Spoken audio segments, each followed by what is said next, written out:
Olá, minhas amigas, meus amigos, acreditem em milagres, mas não dependa deles, ok? Vamos a mais uma edição de 3 Dedos de Prosas, nosso cardápio diário de notícias comentadas no jornalismo local, regional, estadual, nacional e internacional. Se gostarem, dê o joinha de gostei, curtam, comentem, compartilhem. Se não são inscritos, se inscrevam, acessem o sininho para novas lives. Vamos à primeira das 3 prosas de hoje. Muita gente precisa observar o quanto pode ser bom as novas medidas anunciadas pelo governo em zerar o imposto de importação para forçar o barateamento de preços de nossa produção da cadeia de alimentos, mas que também pode ser ruim para a mesma produção brasileira. Medida para baratear alimentos geralmente costuma ser inócua. Para produtores de milho e café, não existem fornecedores internacionais com preço competitivo em relação ao do Brasil. Zerar imposto de importação de produtos em que o Brasil é o maior produtor, o maior e mais eficiente, tem a maior produção. Então, como concorrer com o próprio agronegócio?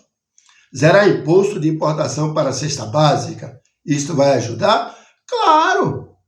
Mas o certo não seria reduzir o imposto da cadeia de nossa produção local, zerar para que os produtores brasileiros possam competir com mais vantagem sobre o mercado local, nacional e principalmente o mercado internacional? O Brasil é uma potência em sua cadeia alimentar em todo o mundo. Nosso país não enfrenta atualmente nenhum problema de oferta, e sim de demanda. Aí o governo baixa a alíquota de café, beleza. Mas somos o maior produtor de café do mundo? Somos os maiores exportadores de café do planeta? E outra coisa, metade de todos os navios do mundo que estão exportando, por exemplo, açúcar, nesse momento, sai do Brasil. O Brasil é o segundo maior produtor e exportador de carne de frango, 35% somente com produto Chester. E o segundo maior produtor e maior exportador de carne bovina do mundo. 1/4% da humanidade consome a carne brasileira. 31% da produção de café exportado. 60% de soja.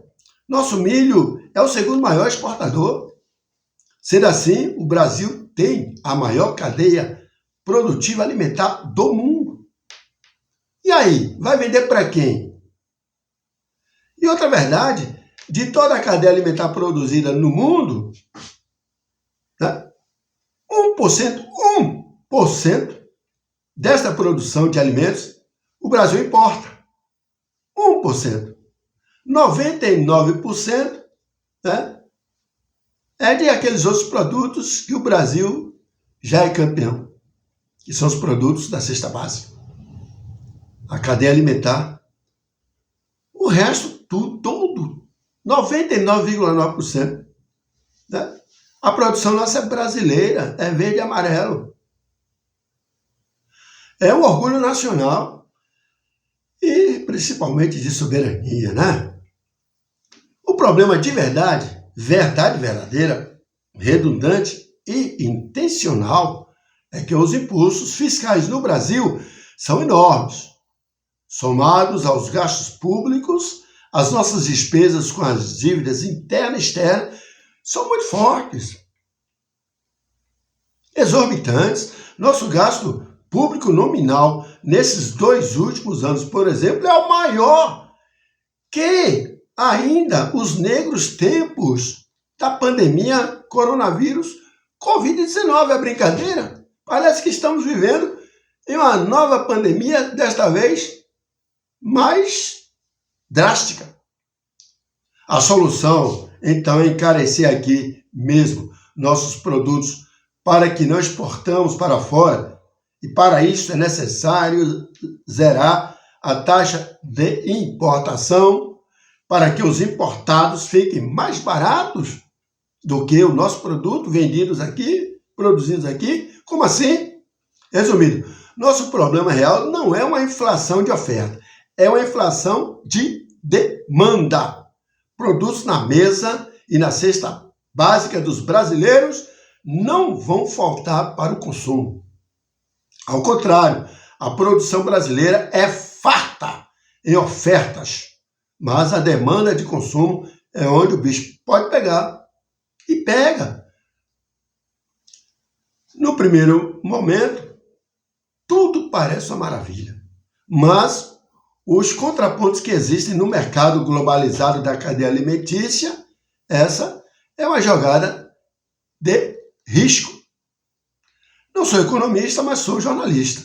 O dever de informar, produzir a notícia, nos obriga a sermos autodidatas em série. Portanto, medidas populistas, eu digo, são medonhas, preocupantes. E desconfie.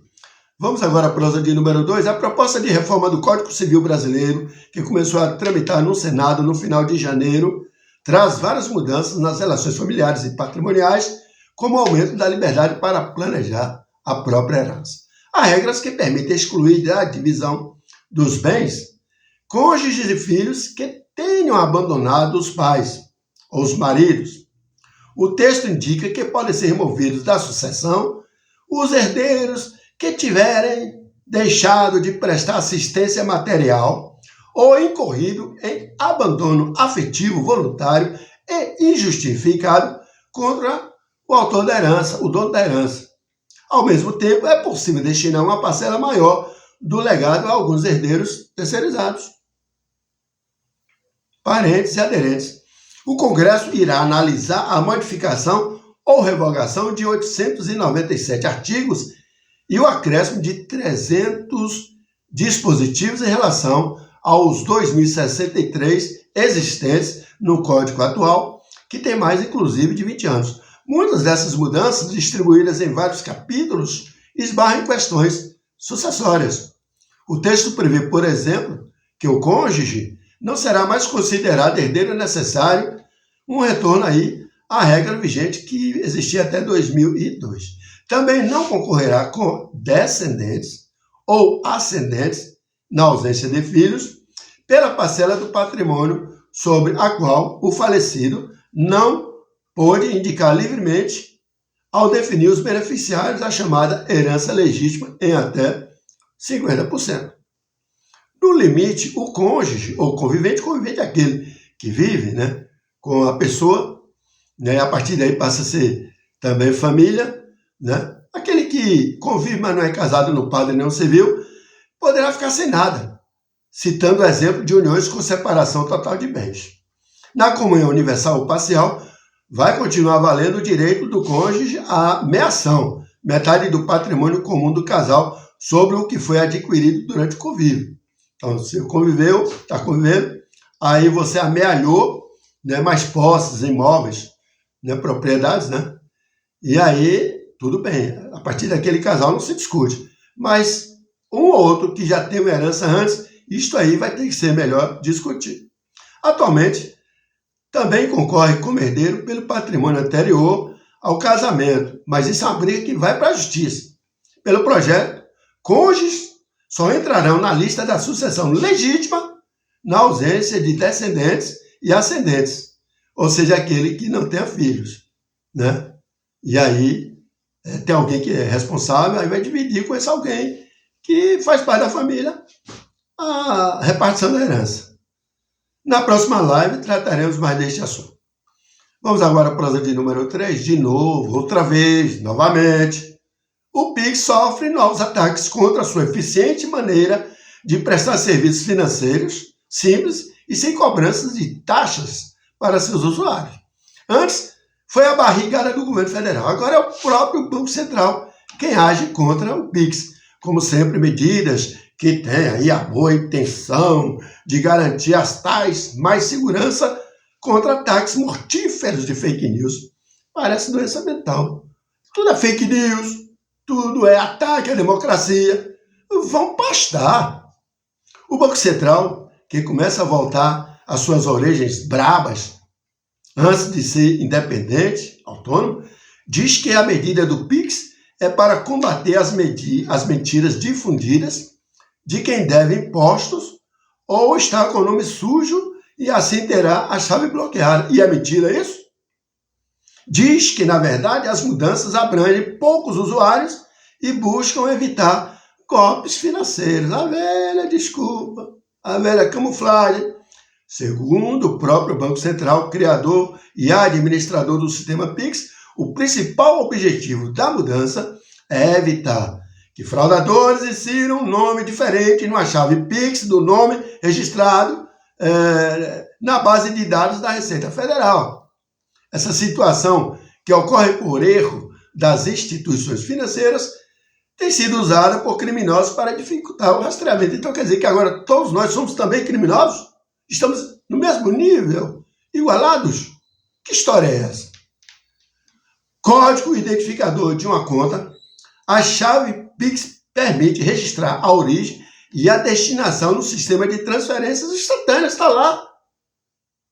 Ela pode estar vinculada a um CPF, que é a Receita Federal monitora muito bem, fiscaliza. Então, o identificador de uma conta, por exemplo, né, que é o CPF, que registra a origem e a destinação no sistema de transferência instantânea e que está vinculado a um CPF, um CNPJ, número de telefone, aí vem o e-mail, ou o código aleatório, aquele código que ninguém usa, mas faz parte, composto por letras e números. Ou seja, a Receita Federal já tem acesso a isso. Só que não é assim, sabe, intenso. Né? Aí o que acontece? Agora a Receita Federal, o Banco Central permite que vai aí rastrear, dizendo que é para evitar fraudes. A mudança que entra em vigor agora em julho deste ano afetará, diz eles, apenas 1% das chaves Pix cadastradas. Desculpa, é o tchan para poder fazer a porcaria que eles estão tentando fazer contra o Pix já há muito tempo. Eu já vi a merda desse filme antes, nas sessões do Vale a Pena Ver de Novo, daquelas sessões reprisadas, mordorrentas, da tarde, da Rede Globo de televisão, que chamam de Rede Globo lixo com razão. Esse Brasil cansa. Se gostaram da live, dê um like de positivo, curtam, comentem, compartilhem. Se não são inscritos, por favor, inscrevam-se. Acesse o sininho para novas lives. Até a próxima.